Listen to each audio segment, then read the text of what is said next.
Karjat superfast, वेगवान शहराचं वेगवान न्यूज चॅनल। तुम्ही त्या पद्धतीने तुम्ही सांगा, मी स्वतः उभा राहतो, पोलीस यंत्रणा त्या ठिकाणी उभी राहतो, तुम्ही काम तर करा। अरे पाऊस उघडला उन्हाळ्यापासून सांगतो, चपलीने मारायला पाहिजे तुम्हाला। आम्ही लोकांना फेस करायचं का? मी सारखं ऐकणार नाही, मी तर लास्ट वॉर्निंग देऊन सांगतो। आता आमदार महेंद्र थोरवे एवढ्या आक्रमक भूमिकेत का आले ते बघूयात।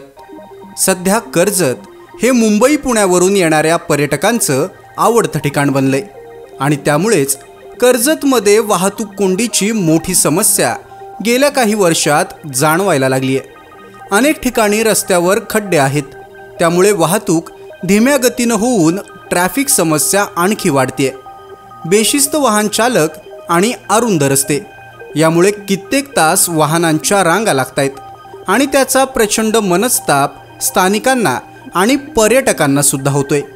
या ट्रॅफिक समस्येवर तोडगा निघावा यासाठी आमदार महेंद्र थोरवे यांच्या उपस्थितीत विशेष बैठकीचं आयोजन कर्जतच्या प्रशासकीय भवनात करण्यात आलं होतं। यावेळी आमदार महेंद्र थोरवे यांनी सूचना करत अधिकाऱ्यांची चांगलीच खरडपट्टी काढली। वारंवार नागरिकांनी रोष व्यक्त करून आणि सूचना करून सुद्धा काही अधिकारी वर्ग काम करत नसल्याची खंत आमदार महेंद्र थोरवे यांनी व्यक्त केली। शहरामध्ये होणारी वाहतूक कोंडी सोडवण्यासाठी सर्वात आधी पोलीस प्रशासनाकडे पुरेसं मनुष्यबळ असणं गरजेचं आहे, ते उपलब्ध करून देण्यात यावं। मुळात बेशिस्त वाहन चालकांना चाप लावण्यात यावा, जेणेकरून ट्रॅफिक समस्या निम्म्याहून कमी होईल। अशा विषयांवर उपस्थितांनी चर्चा केली। माझा मुलगा जरी बेशिस्तपणे गाडी चालवत असेल तरी सोडू नका, त्याच्यावर सुद्धा कठोर कारवाई करा, असं म्हणत आमदार महेंद्र थोरवे यांनी कोणाचीही गय न करता नियम मोडणाऱ्या प्रत्येक बेशिस्त वाहन चालकांवर कारवाई करावी, अशा सूचना केल्या। कामचुकार अधिकाऱ्यांमुळे नागरिकांचा प्रचंड रोष सहन करायला लागत आहे आणि वेळेत कामं मार्गी न लावल्यास अधिकाऱ्यांवर देखील कारवाई केली जाईल, अशा कठोर शब्दात या ट्रॅफिक समस्येवर आमदार महेंद्र थोरवे यांनी मत व्यक्त केलं।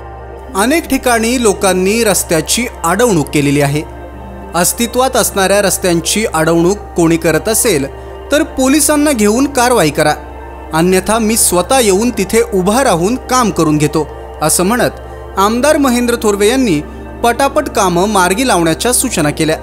या बैठकीसाठी प्रांत कार्यालय, तहसील कार्यालय, कर्जत आणि नेरळ पोलीस ठाणे, कर्जत नगर परिषद, MSRDC, PWD यासारख्या विभागातले अधिकारी आणि सामान्य नागरिक उपस्थित होते। तालुक्यातल्या घडामोडींचे अपडेट सर्वात आधी मिळवा। कर्जत सुपरफास्ट चॅनलला सबस्क्राईब करायला विसरू नका।